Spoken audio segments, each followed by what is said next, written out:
नमस्कार। आज हम जानेंगे छठे श्लोक का अर्थ।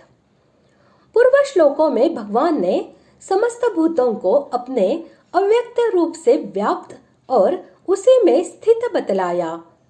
अतः इस विषय को स्पष्ट जानने की इच्छा होने पर अब दृष्टांत द्वारा भगवान उसका स्पष्टीकरण करते हैं। श्लोक छठा। यथाकाशस्थितो नित्यं वायुः सर्वत्र गो महान् तथा सर्वाणि भूतानि मत्स्थानीत्युपधारय।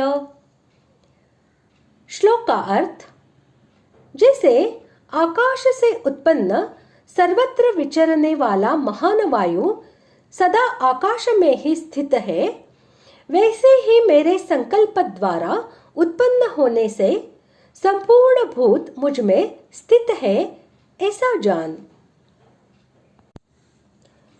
भूत प्राणियों के साथ वायु का सादृश्य दिखलाने के लिए उसे सर्वत्र और महान कहा गया है। अभिप्राय यह है कि जिस प्रकार वायु सर्वत्र विचरने वाला है, उसी प्रकार सब भूत भी नाना योनियों में भ्रमण करने वाले हैं, और जिस प्रकार वायु महान अर्थात अत्यंत विस्तृत है, उसी प्रकार भूत समुदाय भी बहुत विस्तार वाला है। वायु आकाश से ही उत्पन्न होता है, आकाश में ही स्थित रहता है और आकाश में ही लीन हो जाता है। यही भाव दिखलाने के लिए नित्यम पद का प्रयोग किया गया है। अभिप्राय यह है कि सब अवस्थाओं में और सब समय वायु का आधार आकाश ही है। जैसे वायु आकाश में स्थित है, उसी प्रकार सब भूत मुझ में स्थित है।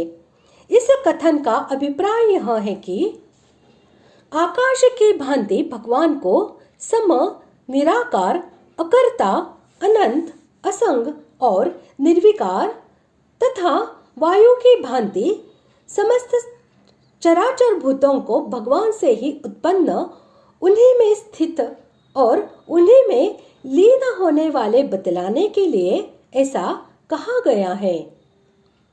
जैसे वायु की उत्पत्ति, स्थिति और प्रलय आकाश में ही होने के कारण वह कभी किसी भी अवस्था में आकाश से अलग नहीं रह सकता, सदा ही आकाश में स्थित रहता है, एवं ऐसा होने पर भी आकाश का वायु से और उसके गमनादि विकारों से कुछ भी संबंध नहीं है, वह सदा ही उससे अतीत है। उसी प्रकार समस्त प्राणियों की उत्पत्ति, स्थिति और प्रलय भगवान के संकल्प के आधार होने के कारण समस्त भूत समुदाय सदा भगवान में ही स्थित रहता है। तथापि भगवान उन भूतों से सर्वथा अतीत है और भगवान में सदा ही सब प्रकार के विकारों का सर्वथा अभाव है।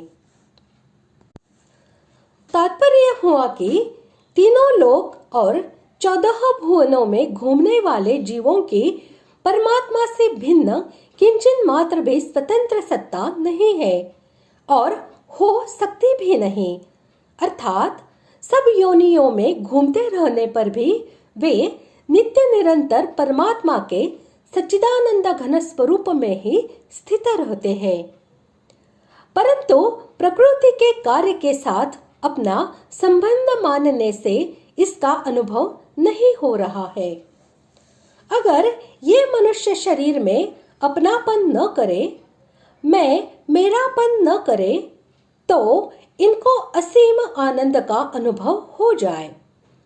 इसलिए मनुष्य मात्र को चेतावनी देने के लिए यहाँ भगवान कहते हैं कि तुम मेरे में नित्य निरंतर स्थित हो, फिर मेरी प्राप्ति में परिश्रम और देरी किस बात की।